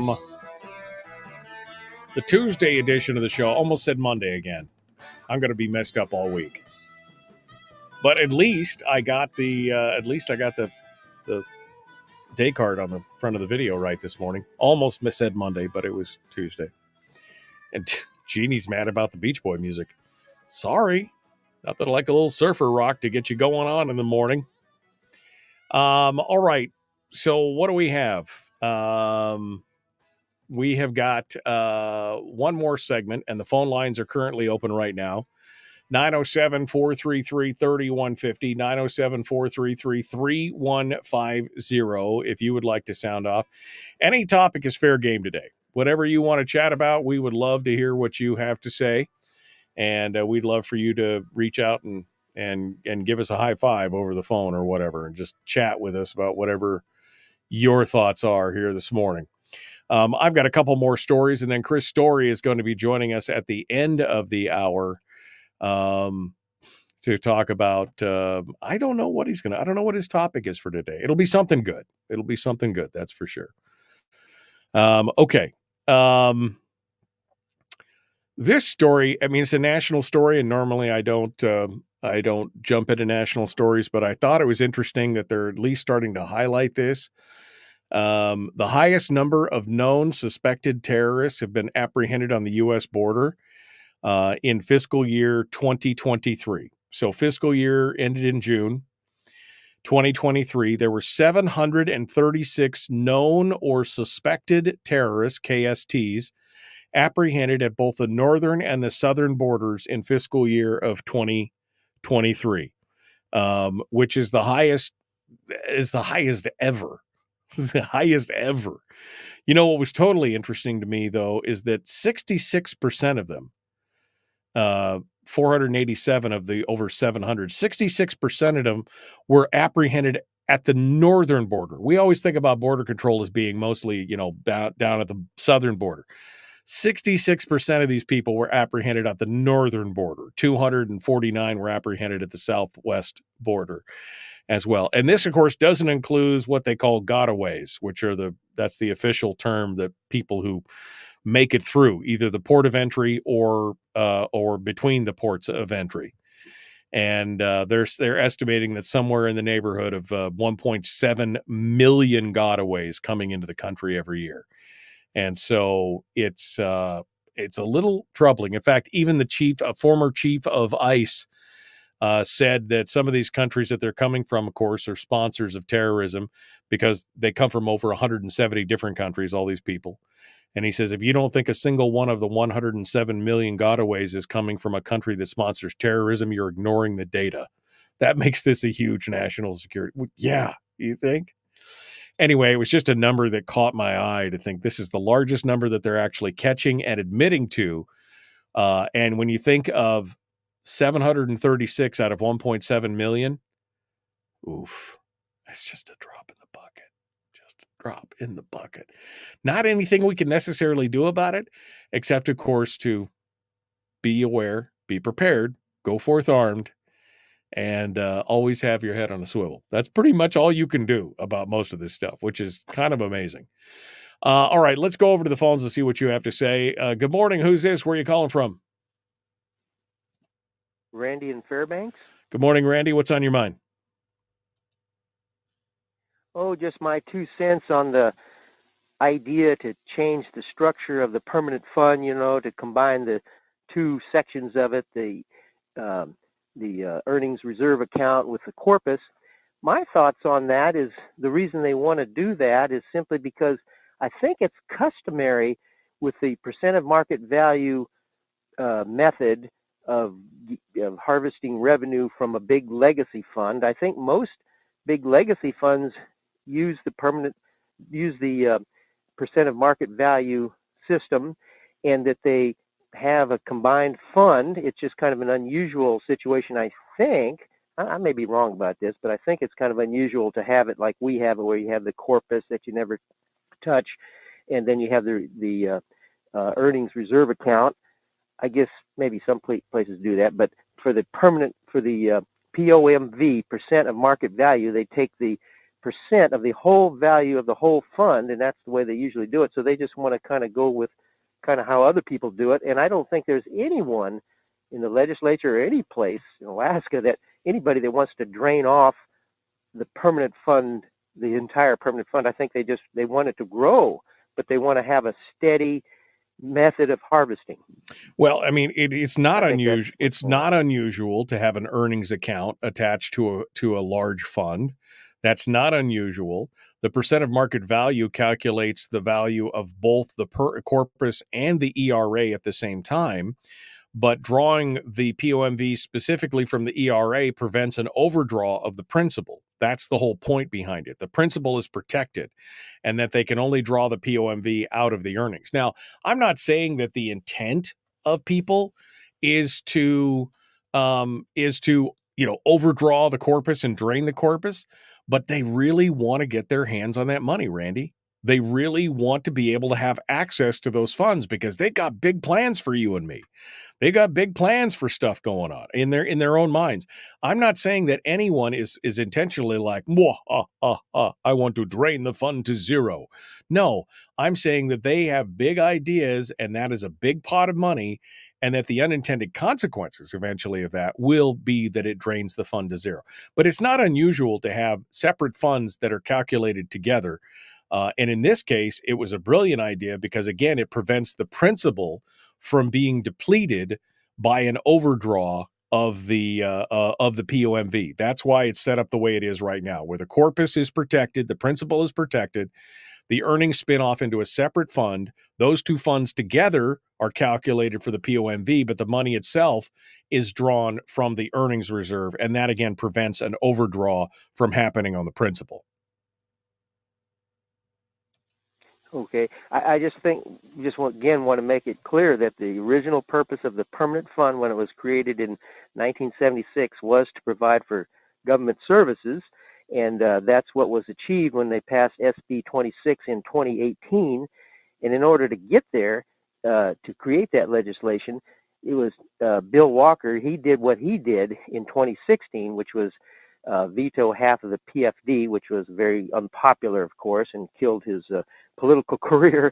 But he did it with the best of intentions to try to get to that point that we got to in 2018 and start using some of those earnings for state services. Yeah, except for we didn't. That was the problem. For 3 years, none of those earnings were used. It wasn't until 2019 or 2020 that they actually used some of those earnings that he put aside and saved. For 3 years, it just sat in the fund and did nothing other than, I guess, bolster the amount of the fund, the overall earnings potential of the fund. But that's the problem, Randy, is that it was not, this doesn't make him a hero. And here's what kills me about, your idea of, a 2 PFD thing and do this and a balanced budget and all this kind of stuff. If there is money on the table, they will spend it. That's the problem, Randy. Show me an instance where the only time that they've ever really put money away is when they had so much god-awful money they didn't know what to do with it. And that was in the early aughts when we were running under ACEs and it was $105 a barrel oil into, 07, 08, 09, $150 barrel oil. And we were putting money away and we got an extra, heating payment from Palin and all that stuff. That's the only time we ever put money away like we did in the CBR. That's when the CBR had like $16 billion in it. But other than that, they have never seen a dollar that they didn't want to spend. So your idea of giving them access to more money and that somehow they'll develop fiscal responsibility based on that, because we'll give them more money until they're fiscally responsible, as I've said in the past, is like giving a teenager a credit card and saying, just give him an unlimited credit card and he'll be as responsible as he can be. It makes absolutely no sense whatsoever in my mind. Well, I'm for putting the 5% POMV annual draw into the Constitution so that they can never exceed it. I mean, they have not exceeded it at this point, but, they could exceed it. But I'm for definitely having a limit so that we never threaten overall the permanent fund. Well, if it remains the way it is right now as a split, they can't overdraw the permanent fund because they can only draw as much money out of the only way that they can overdraw it at this point is if they they can't overdraw it at this point. The way it's written now, even if they say, well, we don't want a 5% draw, we want a 7% draw, they can only draw as much money as in the earnings reserve, and then they're done. So you can't overdraw the permanent fund at this point. They could say we want a 10% draw. They could bust the statute and it doesn't matter because as much money as available in the earnings reserve account. That's it.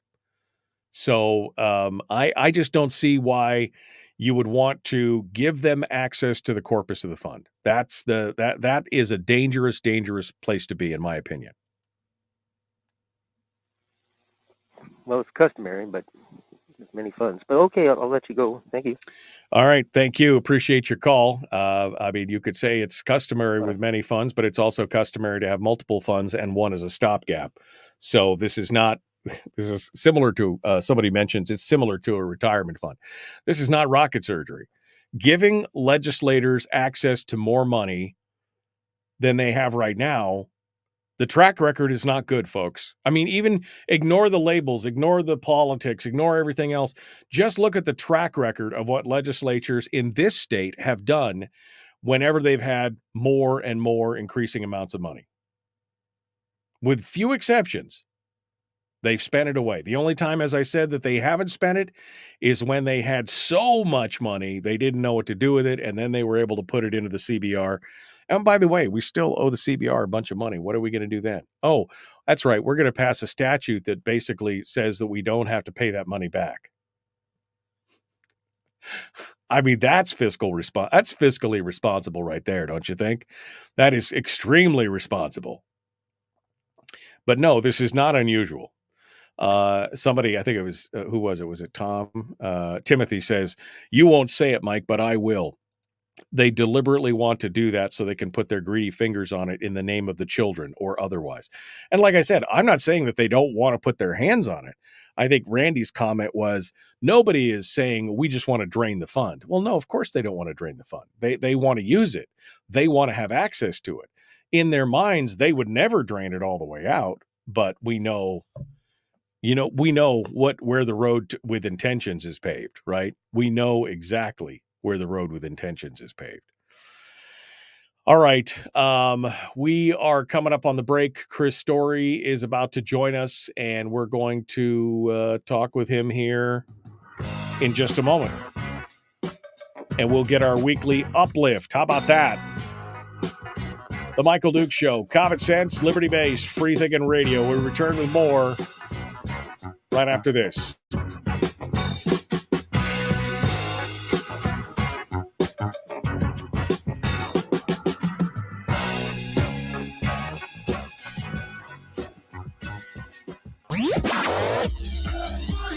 Our light, our guide, and our trusted friend. Michael Duke Show.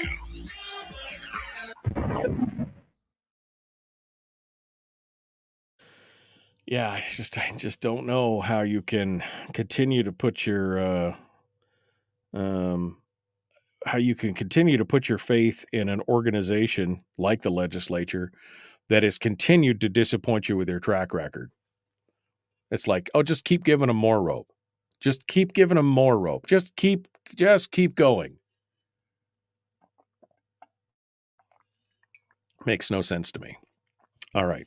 Chris Story's about to join us to talk about the rat race.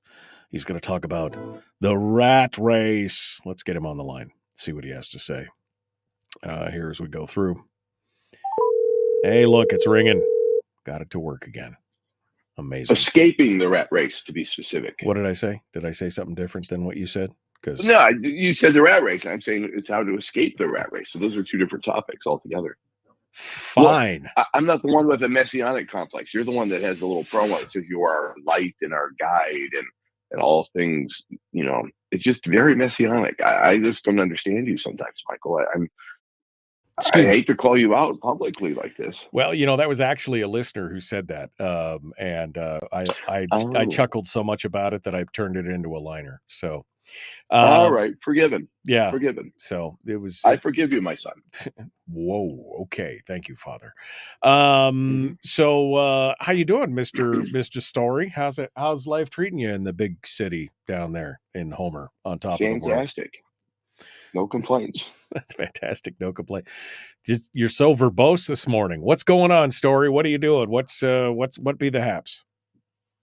Not much. Hate you so much. I'm just kidding. Now. Hate you so much right now. You know, you've had that guest before, though, haven't you? That's like, it's like pulling teeth. Oh man, some guests where you're like, okay, so tell me about this, and they're like, yeah, not much, and I'm like, wait a minute, this is where you, and I've actually at one point, I remember one guest was that way, and I asked a question, and it was like that same one word answer. And I said, no, wait, this is an interview, and this is where the point where you expound off that idea and tell me more about it. And they're like, oh, okay. What's funny is after I did my several months at KDYR before you got there in Anchorage, I wrote a guide. It was about a 30-page guide, how to be a world-class guest on radio or podcast. Because they shoved at you at that time, the production crew and the engineer and the whole, anyway, they were shoving at me and you too in the beginning, like what, 6, maybe 7 guests in a 3-hour period, sometimes just 6. And my favorite one was John Oates. And I upset him so badly with my opening joke. I thought it was hilarious. I said, welcome to the program, Mr. Oates. Is it true that you've been bitter this entire time that it wasn't Oates and Hall? And that's exactly what followed. It was silent. Oh, see, that's funny. Yeah. Then he came back with anger. He goes, I don't even understand the question. That's a ridiculous question. Why would it be Oates and Hall?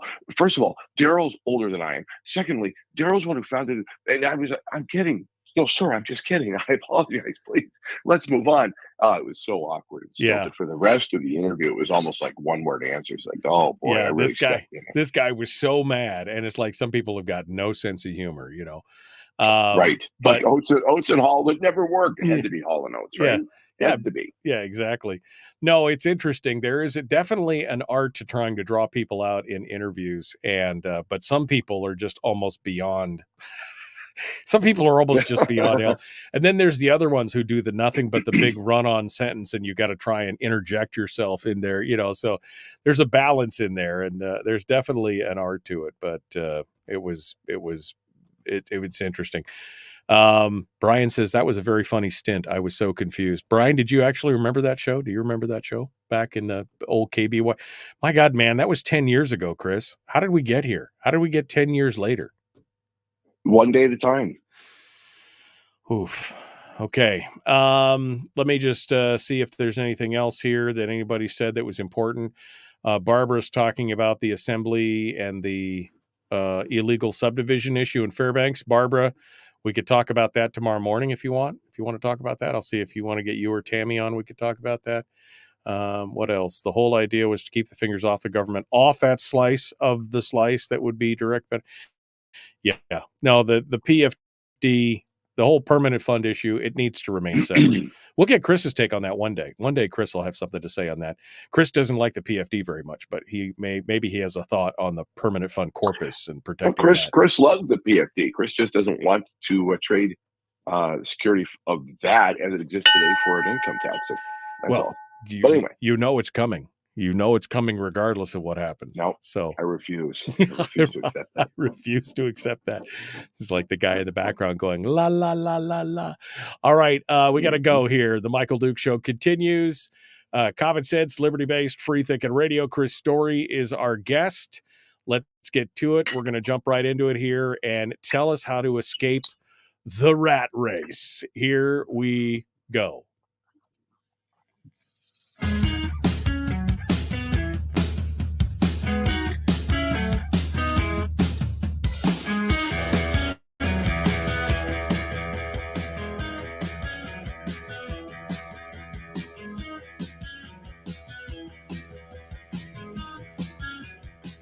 All right, welcome back to the program. It is the Michael Duke Show. Chris Story is our guest from Homer. Comes in every week to give us the straight dope.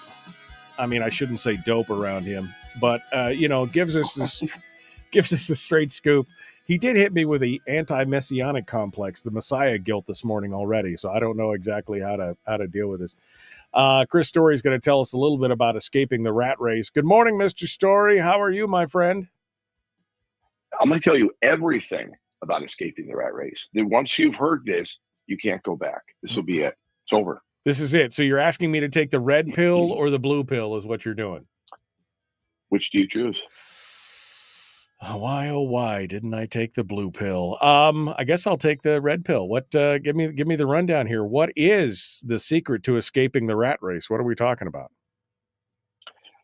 Well, I look at it like this, and I'm not alone in this, but I amalgamated a number of philosophies and ideas into a very compressed, simplistic, easy to understand and digest set of principles that even I can understand and relate to and keep top of mind.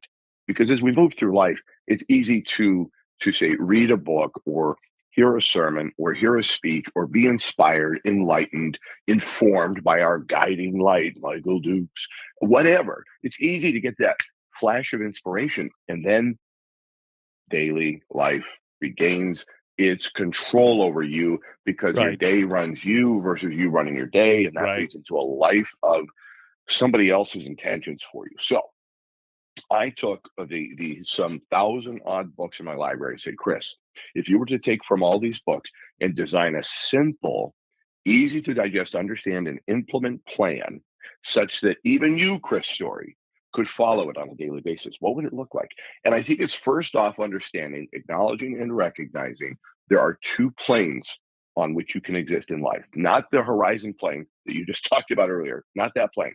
I'm talking about almost an existential plane, or this idea that there are these two mindsets that exist. One is competitive and the other is creative. And if you wish to escape the rat race, you dial into the creative lane, you put on your blinker, move over. Sometimes when you're on the freeway, it takes a little while to move over. So you have to plan ahead before your exit, and you have to start shifting lanes and dodging and diving and ducking in and out of traffic. And then you're able to switch lanes. So today is my version of how you can escape the rat race right now. And it may take a while, but you can escape it in your mind instantly. There was a book by Robert G. Allen and Mark Victor Hansen called The Instant Millionaire. The concept was, okay, you may not have the $1 million today, but in an instant, you can change your mind, alter your mind, and create a plan whereby you could eventually have that $1 million. That could be health, it could be some form of wealth or relationship, happiness, whatever you want. Step one, to get out of the rat race, to escape it, you got to design your plan. And you may be living on somebody else's plan or purpose for you.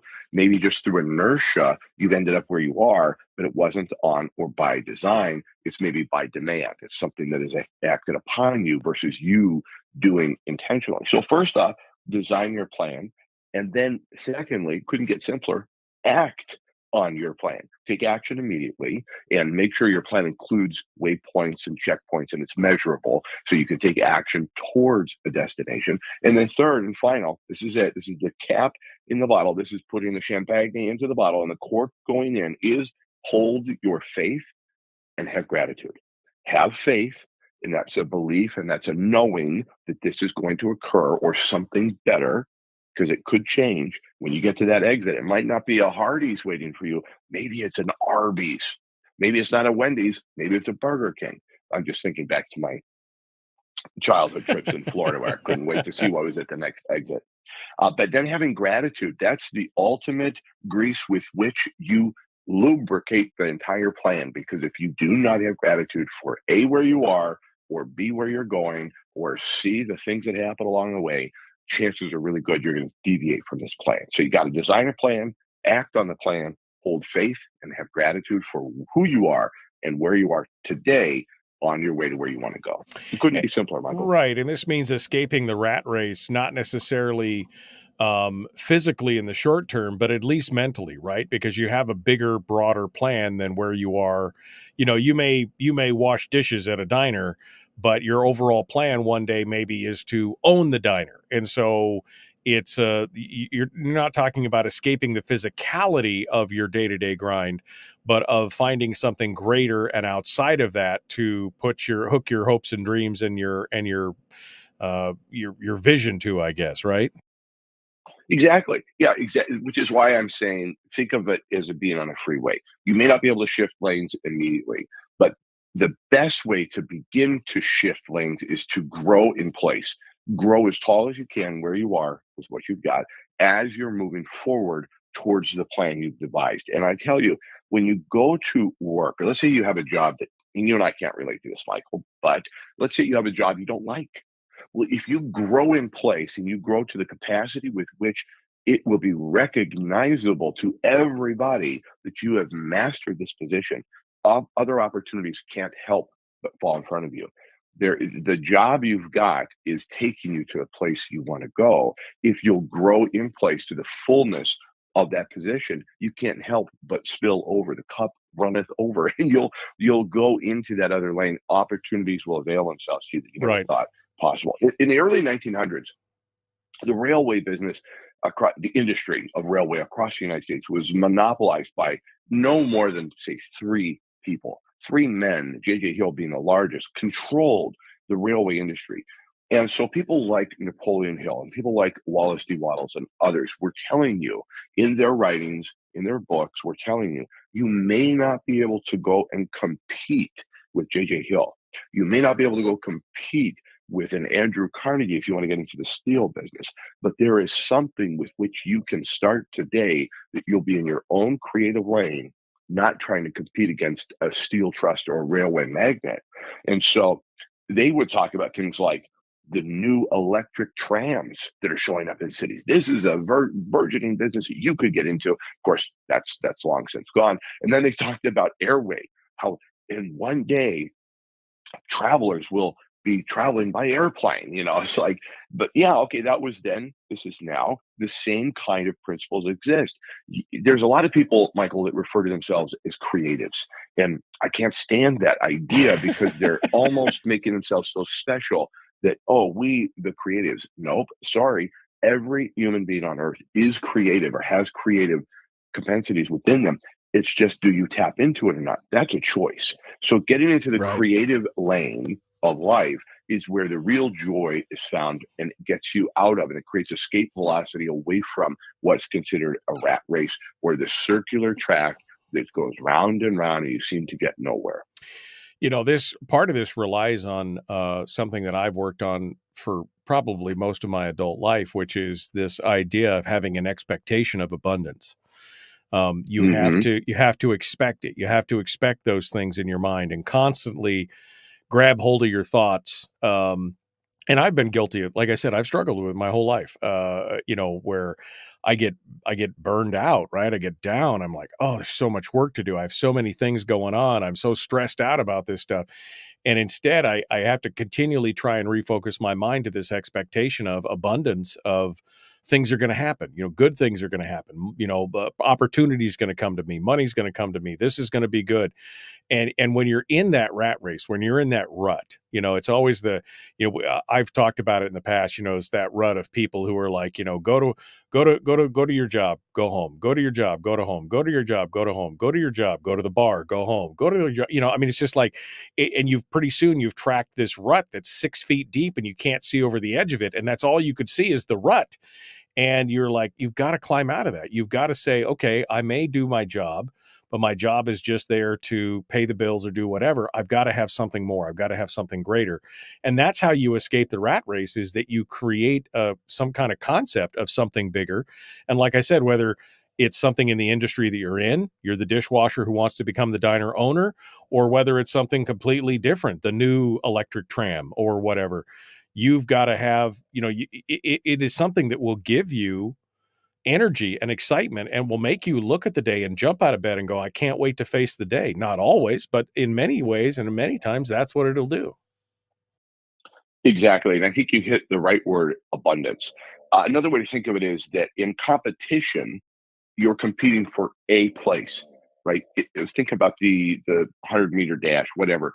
There's one winner. Oh, sure, we give out a silver and a bronze, but we all know there is a winner and the rest of them are losers. That's competition versus the creative plane, which is abundance. It's limitless. There's an endless supply. This isn't Pollyannic either. There is an endless supply of what you really want, not just what you may say you want, or you might write down a certain goal that sounds appealing or you think you should write down. But if you truly get quiet and your inner knowing, there is something you would like to do, begin, or have, or become, and you can do it. And the opportunity is limitless unto you if you'll create a plan, follow it, and have faith and gratitude. You cannot help but win.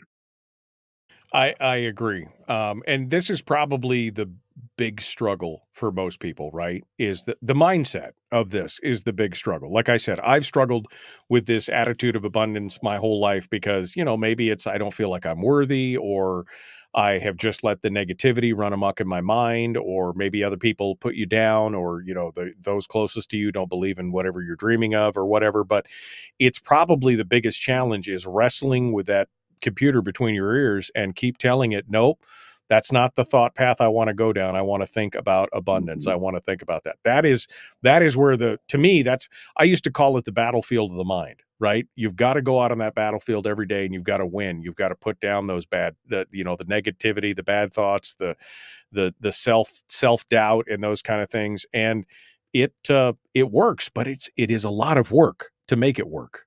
If I can work that in there. Or it could be as simple as possible. Price Pritchett says, Focus on the landing. When you jump or take a leap, focus on the landing, not the means. The means will appear before you as you leap. Chris Story, the man from Homer. Folks, we're out of time. Tomorrow's another day. Thank you for joining us. The Michael Duke Show. Ooh, sorry. I got talking and looked up and realized I was 5 seconds away. All right. Final thoughts, Chris, because I didn't mean to seal into it, but this is something that, like I said, if we all have our foibles or struggles or whatever. And the one thing that I know works is an attitude of abundance. But the one thing that I struggle with personally, a lot of times, is that attitude of abundance, because I know that it works. I've seen it work, but at the same time, I struggle with it. So your words of advice for people wanting to get out of the rat race and how to make that more effective. What's your secret to staying in an attitude of abundance to get out of the rat race? I like the idea that, like you just said, it's a struggle or can be incredibly difficult. That's your viewpoint. If you change your viewpoint, you could just as easily say, it is simple. It is so simple, even a child could do it. How do children go from crawling to walking? That is a quantum leap. And we do it. We did it all the time as children. We could make it a lot simpler on ourselves by saying, this is easy. I'm going to leap and I'm going to have, that's where faith comes in, because faith is the net under you as you leap going forward. And then gratitude is just simply an acknowledgement that it's a little bit out of your control, and you're going to accept what comes based on the leap that you've made. You're not accepting what comes by sitting there. You're leaping forward and then having gratitude because you're focused on the end. The means will appear, and your plan is going to change constantly. I can't remember who said it, but they said that a rocket fails its way to the moon because it's always off course and adjusting, off course, adjusting. Same as air travel, whatever. Great analogies. But if you just think about you leaping, it's as simple as leaping. Simple as saying, this is my objective and I'm going to go for it. It's about creativity, not competition. And I'm going to land here. Oh, along the way, change course a little bit. Yeah. And I wrote Born to Live based on one quote from Napoleon Hill. With every adversity comes with it the seed of an equivalent or greater benefit. You do not know what's coming necessarily. You know where you're aiming, but even if you land somewhere else, it could be even better. Les Brown said, if you aim for the moon, if you miss, you'll land among the stars. That's a great place to be. Yeah.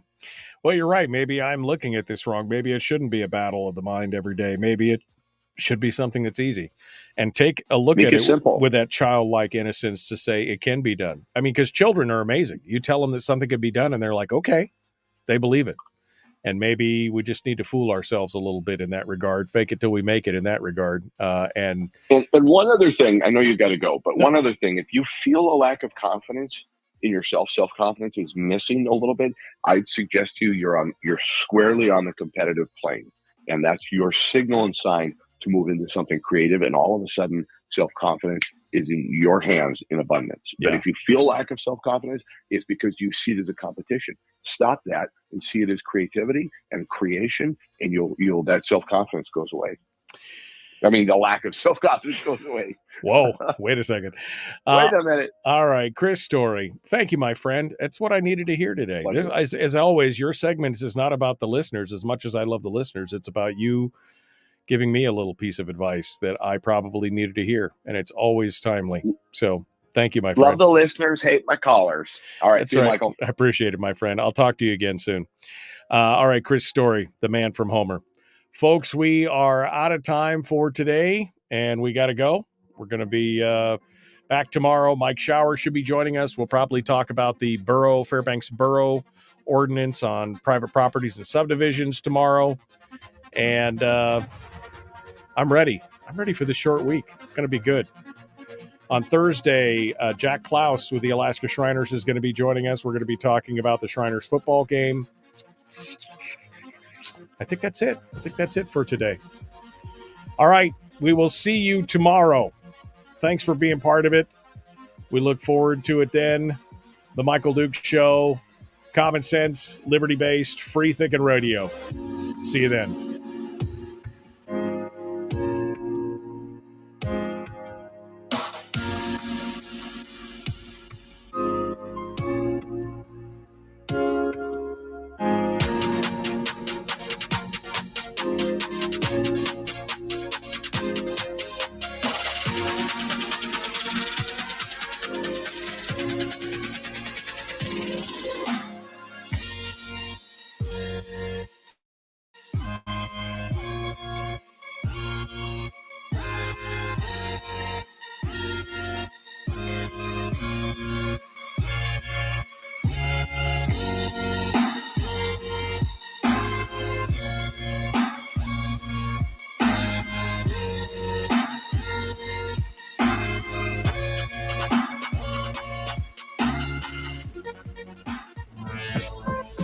We've shed our terrestrial radio skin, and now we are slimy lizard internet people. It's the Michael Duke Show.